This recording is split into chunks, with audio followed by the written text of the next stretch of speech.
So we're going to do something slightly, probably different from any grand rounds that you've done before. So even though this pizza is really delicious, if for just 5 minutes you can put it down. And what we're about to do is actually a really important part of my talk today, because it's going to be the framework from which we're able to understand what mindfulness-based programs are like.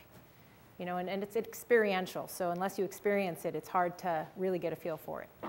So let's all find a comfortable seat, as we all have here.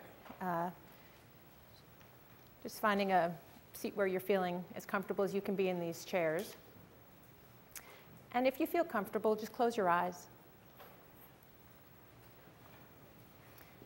And for the next 5 minutes, maybe you can step out of clock time. Granted, it's January 18th, 2013, but maybe we can take away all the numbers and move into your time. So taking this opportunity to just feel, experience your body in this moment.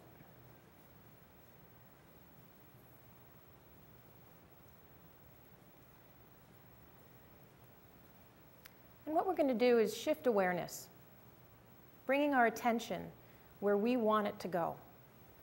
And so let's do a little bit of practice. First, I'm going to start with ringing a bell. And I want you to listen just specifically to this bell, the waves of air that bring you this sound, as though you've never, ever experienced anything like it before.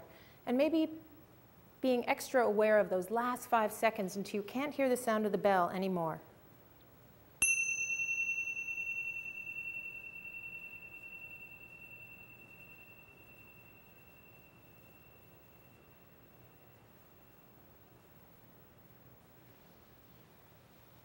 And now, once again, shifting awareness with curiosity, as though you've never, ever taken a breath before. Shifting your awareness now to the waves of air that bring you the breath. Taking in air through your nose and hits the back of your throat, enters into your chest and into your belly, and you just notice the rise and the fall, the rise and the fall, the in, the out.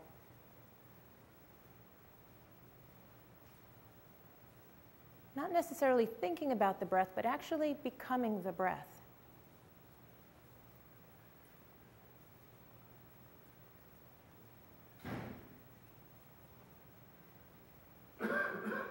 And now while you're doing this, here we are wanting to keep our mind focused on the breath. The mind tends to wander. That's just what minds do. But here for this breathing exercise, let's notice when our mind has left the breath. Notice where it's gone, to a thought, to a body sensation, to an emotion, what have you. Just notice that the mind has left the breath. Let it go and come back to the breath.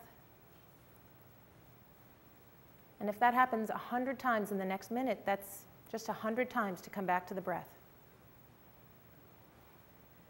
Moment by moment, by moment, and breath by breath by breath.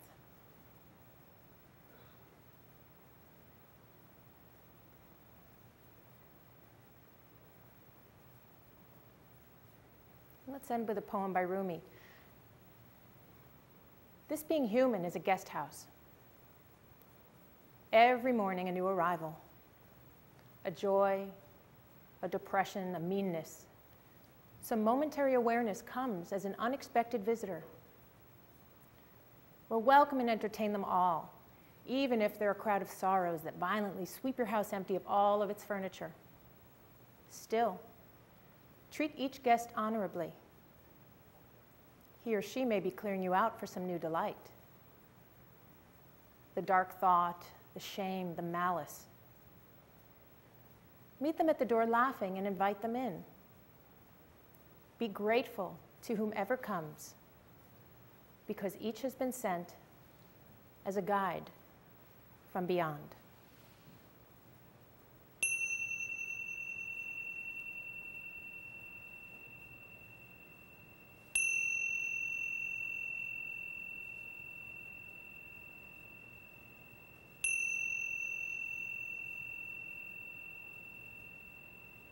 And just before opening your eyes, just do another body check. Just notice what's there as a whole in your body right now. Notice any changes, anything at all, just whatever shows up. And then when you're ready, just gently opening your eyes.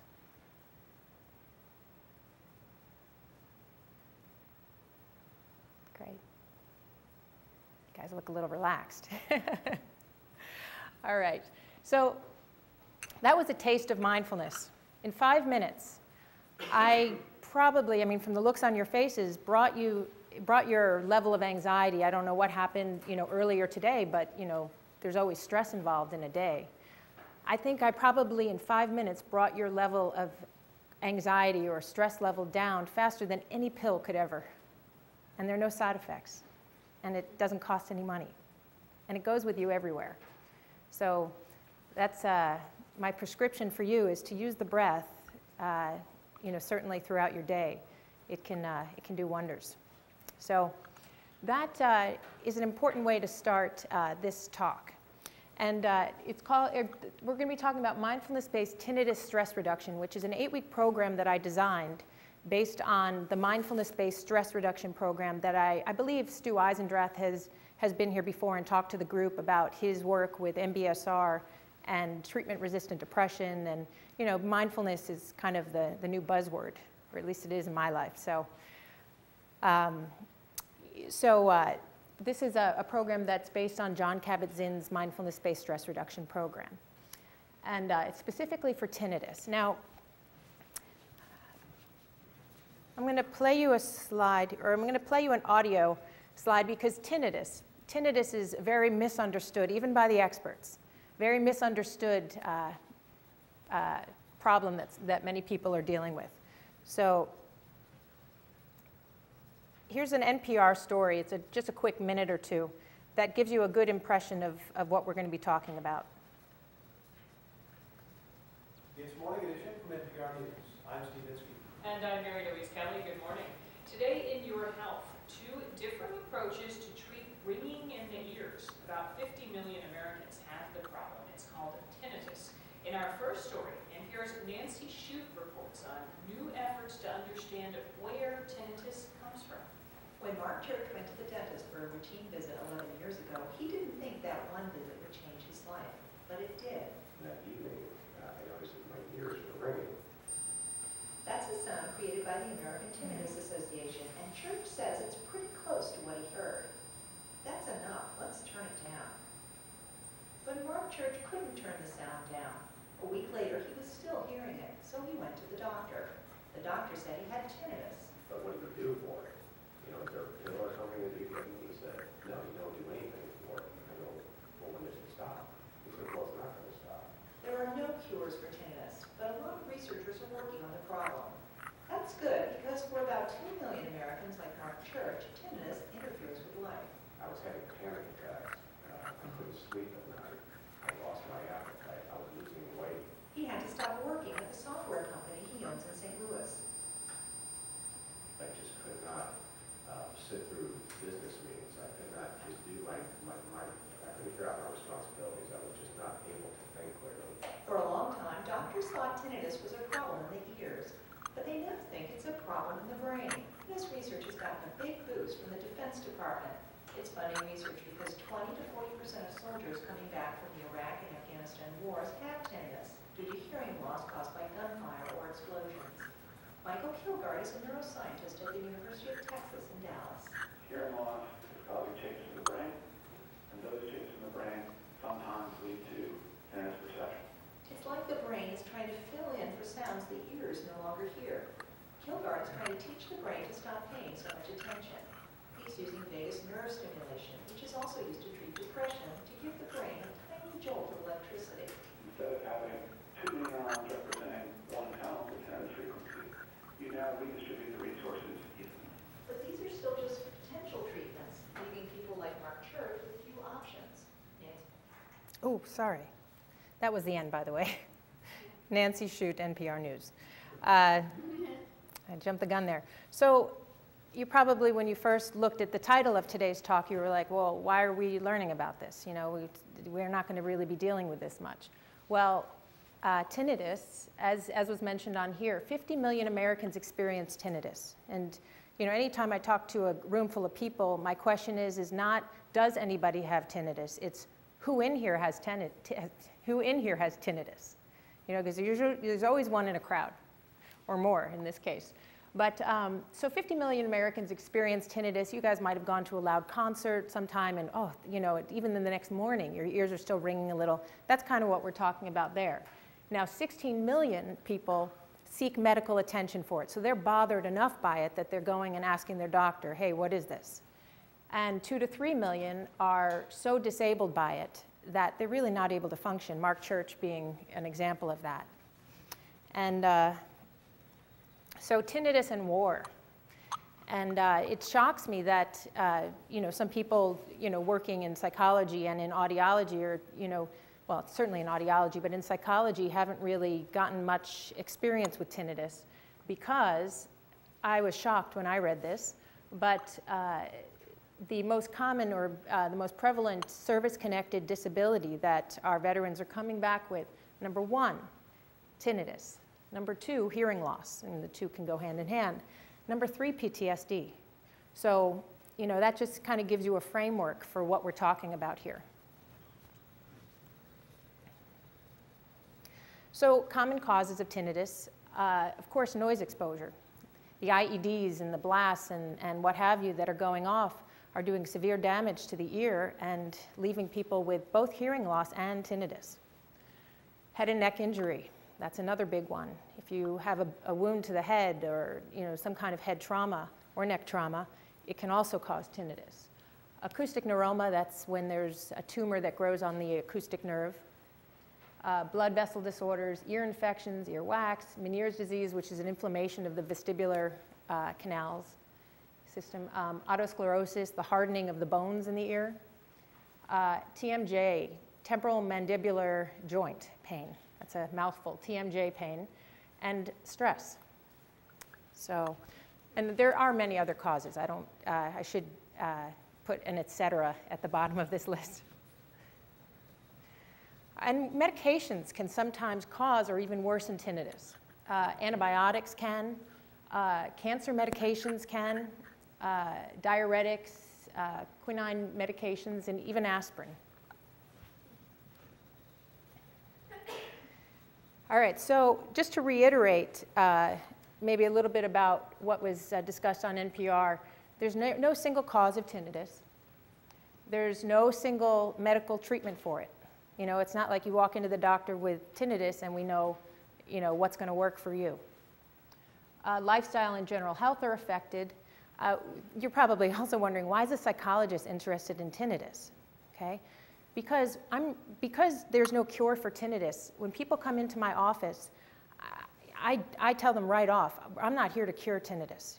I don't know if the tinnitus will ever go away, but there is no cure for it. So let's start off on that foot.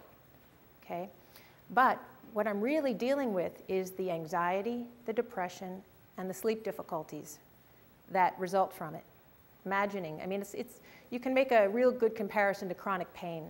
You know, there's really sometimes no cure for it. You know, doctors tell them, oh, just go home and live with it. Well, that's kind of hard to do. And tinnitus is a very similar story. And so as a psychologist, you know, I you know, again say that there is no cure, but I can help you heal. You know, there's that saying in life that pain is inevitable, but suffering is optional. So when people come into my office and talk about their tinnitus, I'm like, wow, that's pain. You know, and it comes in all different fashions for people. You know, you just never know. And that we can't really change. However, the suffering about this pain, now that's something we can really make a difference with. You know, and who knows, someday we might have the cure. But you see how there are so many different causes of tinnitus, it kind of stands to reason that there's probably many different ways to treat it. So, oh, and another thing is stress can exacerbate tinnitus distress. I mean, that's, you know, stress is kind of the buzzword for anything really. Too much stress can show or rear its ugly head in just so many ways in the body. So is tinnitus an ear problem or a brain problem? You know, okay, so this is back, I don't remember what years, maybe in the 50s or 60s, I have to look that up again. But, you know, people that would come in with these unbelievable experiences with tinnitus, like Mark Church, and the doctors were like, gosh, well, if you can't live with this, let's cut your auditory nerve, because then the tinnitus will probably stop. Now, you won't have hearing in that ear, but at least the tinnitus will be gone because you won't have the sensation of sound anymore. Well, lo and behold, didn't work so well. Most people that did have the operation where they had their acoustic nerve cut, they did not have hearing after that, that's for sure, but their tinnitus remained. So there's something going on in the brain. And limbic system involvement. You know, it's, you know, this is kind of the area of real interest with tinnitus, is looking at, here the body is perceiving this sound. And the amygdala in the limbic system is probably saying, well, gosh, maybe this is something important to listen to in the basal ganglia. And gosh, maybe I should be fearful of this. I don't quite know what this sound is. Maybe I need to attend to it.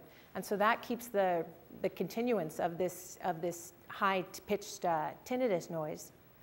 And so how do we teach the amygdala, hey, chill out?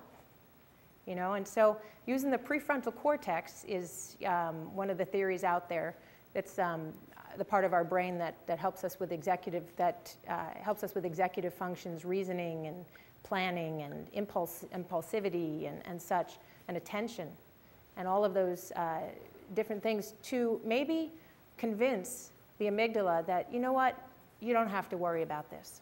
And that's what we're hoping to do. And sometimes just bringing down that stress level, maybe the GABA from our prefrontal cortex is shooting down into the amygdala and saying, you know, and just kind of down-regulating the sensation of fear that can come up. And again, we already spoke about this, but why is a psychologist even interested in tinnitus? Why don't you send them to an audiologist and, you know, try all kinds of things, you know, that an audiologist knows how to do to get rid of the tinnitus? Some would say that that the audiologist without the psychologist is, you know, really doesn't get you very far at all. And that's because the real problem with tinnitus, the tinnitus, you know, I say that old joke where, you know, the tinnitus, you will die someday, but the tinnitus isn't going to be the reason. Nobody dies from tinnitus. I mean, of course, there's certainly a high suicide rate. But my point is that really, I'm working with sleep problems, I'm working with depression, I'm working with anxiety. And for all of you who work with maybe people with chronic pain, terminal illnesses, or obviously in a room full like this, I'm sure you guys work with so many different kinds of patients. I would venture to say that you're really dealing a lot with sleep problems, anxiety, and depression. That seems to be kind of the top three things that people struggle with when they can't control what's happening in their body. And again, just like putting together tinnitus and chronic pain. I mean, I know that I like to show that NPR story, but I always see this wincing noise on everybody's face when they play the sound that sounds like tinnitus, that high-pitched sound.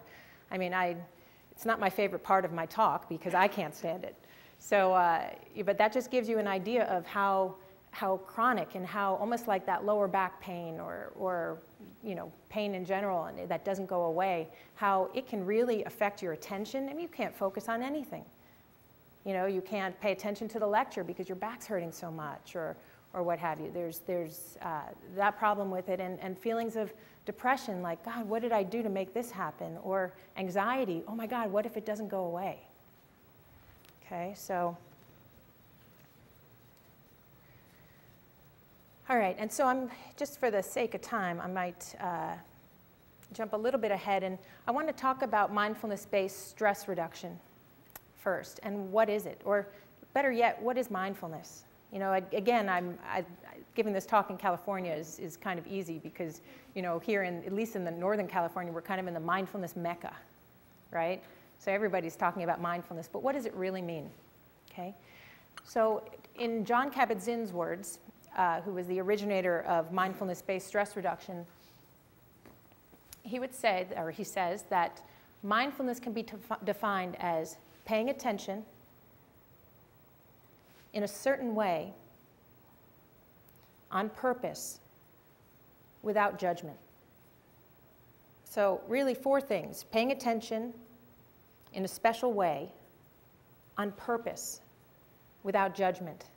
Simple, right? 4 things to remember. Simple, but definitely not easy. Okay? And that's why I'm glad that you guys were all willing to do the 5-minute breathing exercise at the beginning, because, you know, not hearing from you, I would venture to say that the wandering mind took over. You know, you probably smelled pizza and were thinking, gosh, you know, I'd really like more pizza, when here we are focusing on the breath, you know, something like that. So it just, it's a tough thing to do, to pay attention on purpose in the present moment without judgment.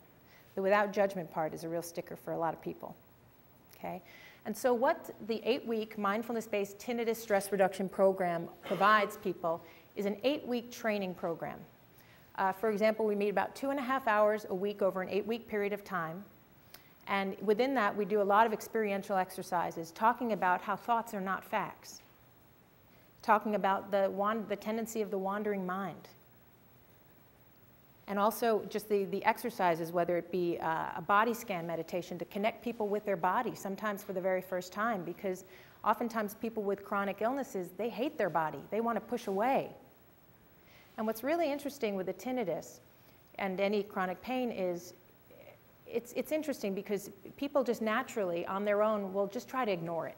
You know, even the doctors say, oh, just go home and try to ignore it. And actually, I'm a huge fan of ignoring. I am. Because it works sometimes. Sometimes we can just like get our mind going and be somewhere else. But what I'm really fascinated with or curious about is when distraction doesn't work.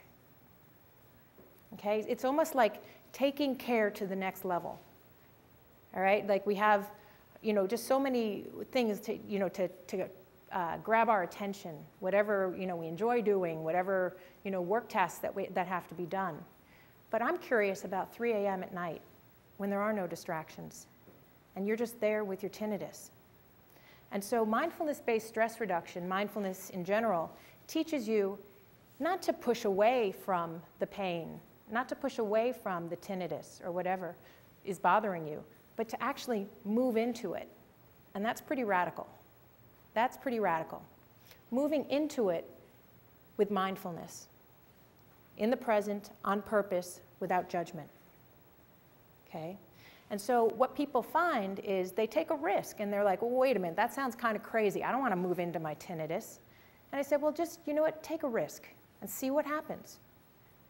And they move into the tinnitus and they find out that in this moment, I can live with this. This is what the moment has brought, and I can live with this in this moment. Now, if you put on the stories that the mind tends to put on, like, oh my God, this is never going to go away, this is going to mean my day is going to be horrible, that's going to add the anxiety, the depression of, God, I shouldn't have gone to war, or, you know, I should have worn earplugs, or what have you. You know, that can cause a lot of depression and certainly anxiety and such. Okay? So if you can move into the body sensation of tinnitus, which is not, it's not really a danger, it's just a body sensation, without judging it is bad, perhaps you can just be with it and not do anything to it, but just simply befriend it. And by that I mean you don't have to like the tinnitus, but move into it and just be with it, because you need to be a friend to yourself, especially at a time like that when you're struggling with a pain or what have you. So that describes the 8-week program. There's, in between, there's an all-day retreat that is basically a day of mindfulness, and it really shows you how to bring mindfulness into the everyday life. Because that's, you know, there's formal meditation, which is what we did at the very beginning of this, but there's also the informal meditation, which is when you're taking a shower, brushing your teeth, cutting a tomato. That's an informal meditation, just showing up, being present on purpose without judgment. Okay, those are informal meditations. And there's also homework assignments, and that's a very important part of it. Half an hour a day, the people in the course are given an audio recording that they do a body scan, a sitting meditation, and sometimes even mindful movement, which, AKA yoga. but more mindful movement, connecting our body with our mind. So I want to talk a little bit about this research study that I did. And the reason, let's see. So this was a pilot study that I began actually now over a year ago. And it's just about to be published actually in the Mindfulness Journal coming up soon. So it's sort of in press, I guess you could say. And so what I did was I went to the University of California, or UCSF, and went to the audiology clinic, and I got a listing of the hundreds and hundreds of tinnitus patients that had come through. And I sent out letters to, it ended up being 95 people, and we got, everything kind of, how difficult it is recruiting people and such, and finding people that meet inclusion criteria and don't meet exclusion criteria. We came down to 10. 2 had to drop out from the course because of scheduling conflicts. And so the course itself completed with 8 people. And so let me just also preface this by saying 8 people, okay? This was a pilot study. And so when you talk about 8 people, to even subject it to statistics, you have to look at very carefully. And so I'm very well aware of that, even though I did look at the statistics. But what I think is most interesting about this, and because it's a pilot study, we're looking for trends. Like, all right, so let's do a pilot study and see if this is worthy of doing a larger study. So what my findings was that everything moved in the direction it was supposed to. Okay, so I used different measures. I'll go over what measures I used. But tinnitus annoyance went down. Depression levels went down. Quality of life went up. So what I'm looking for is trends in the data to kind of give me an idea as to whether or not, hey, is this something worth doing?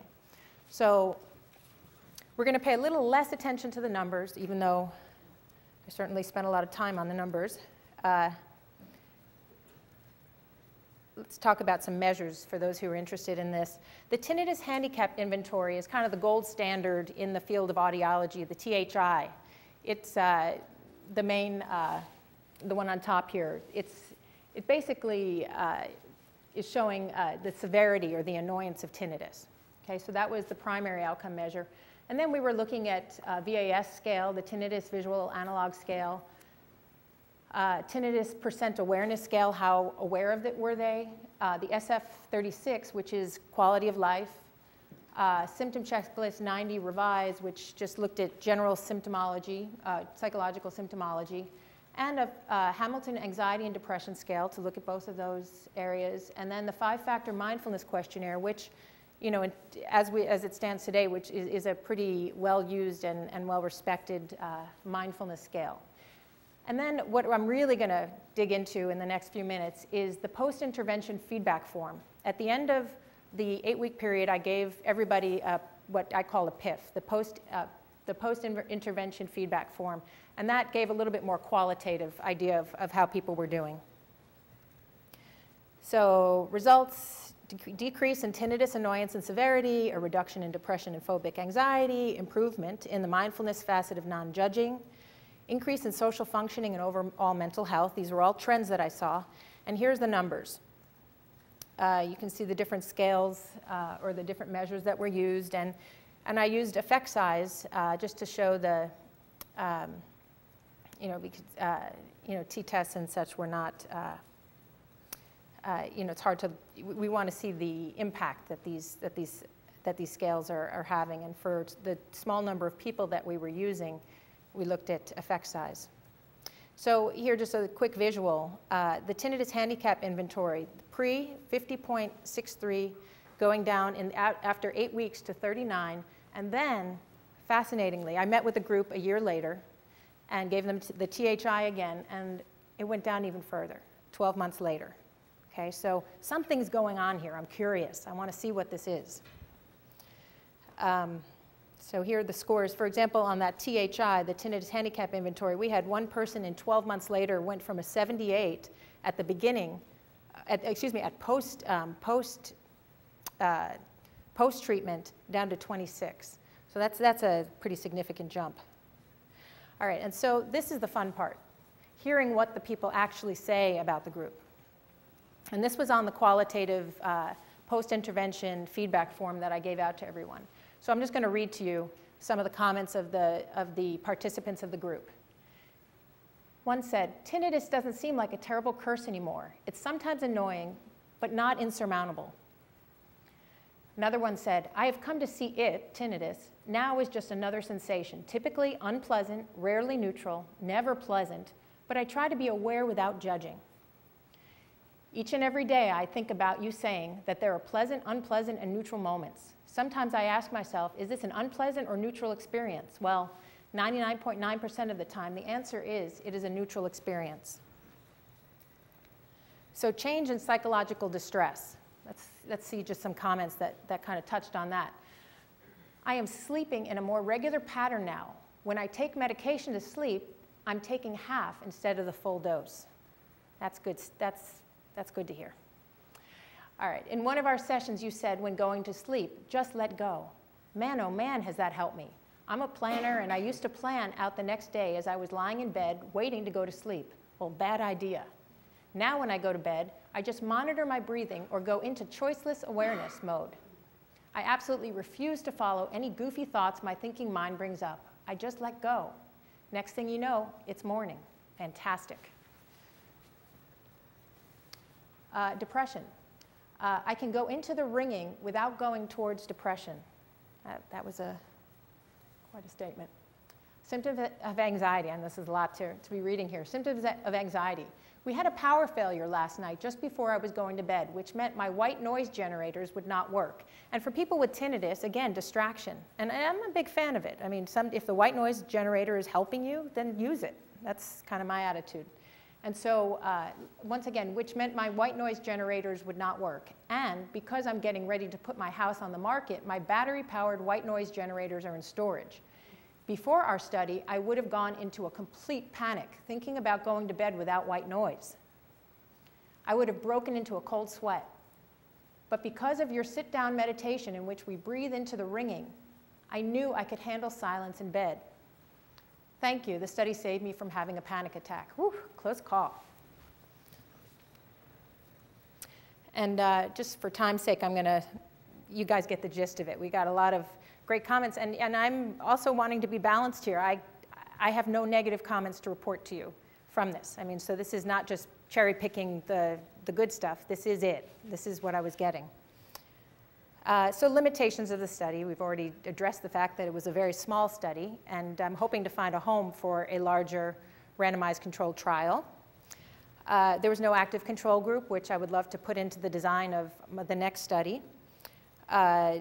The use of subjective endpoints for measurement and demand characteristics, because the whole group facilitates a change as well. Some think so.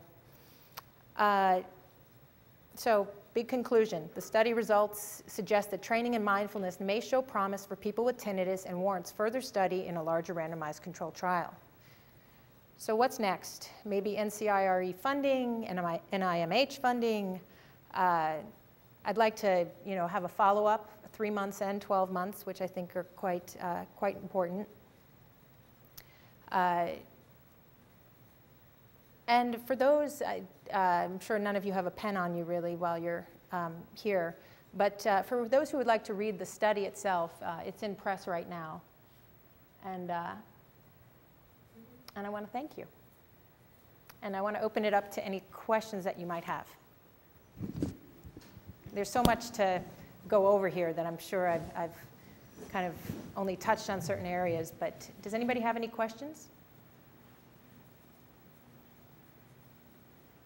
When you do a follow-up study, do you have plans to collect the data longitudinally?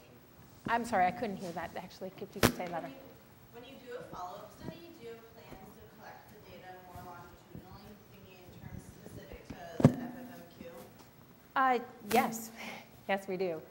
In the next study that's actually all designed, I just, again, like I'm saying, I'm money, trying to get the funding for it. But yeah, I have a very, a very strong design that I'd like to put into play, for sure. Any questions?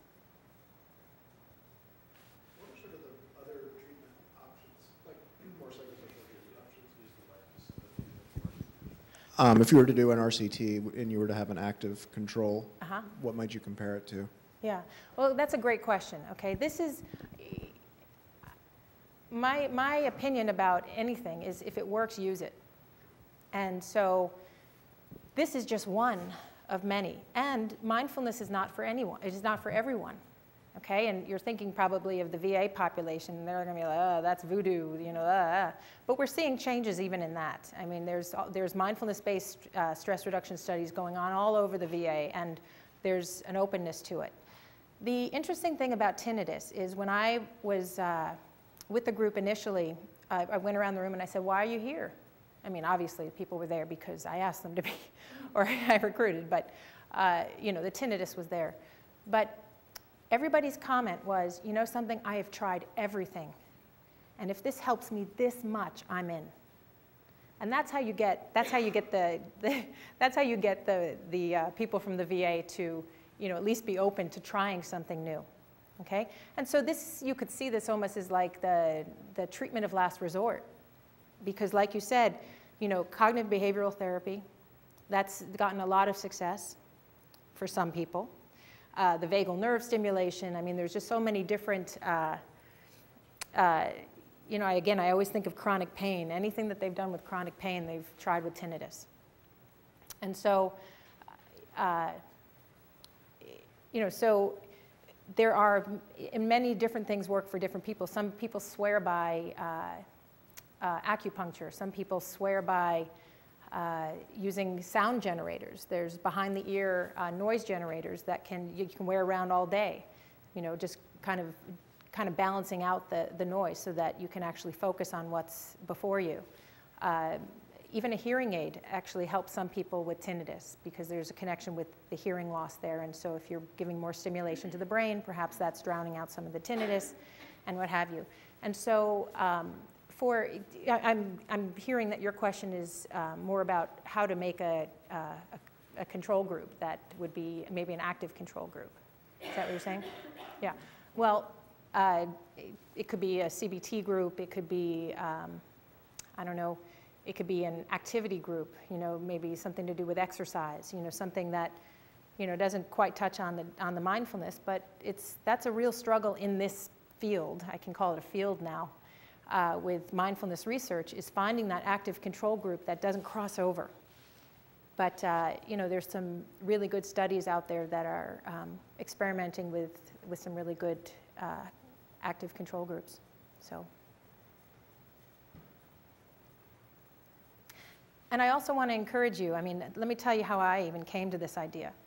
I was just learning about mindfulness-based stress reduction in a talk given up at UCSF, and I was at a kind of a crossroads in some of my work, and I was learning about mindfulness-based stress reduction and chronic pain. And I'm sitting there thinking, wow, I wonder how MBSR can apply to my patients. I was like, wow, tinnitus, chronic pain, so similar. And so that spurred this idea, and that kind of got the ball rolling for this. But I encourage you all to you know, try learning about mindfulness-based different types of techniques and apply it to your clients. And you know, there's a lot of training involved, but you know, if you would like, you can write down my number, my email there, because I'm more than happy to share some information, because there's also you know, a lot has to happen before you get to the point where you're using mindfulness with your patients. So, you know, I don't want to kind of overlook that, but I can tell you about training opportunities and, you know, just field any other questions you might have.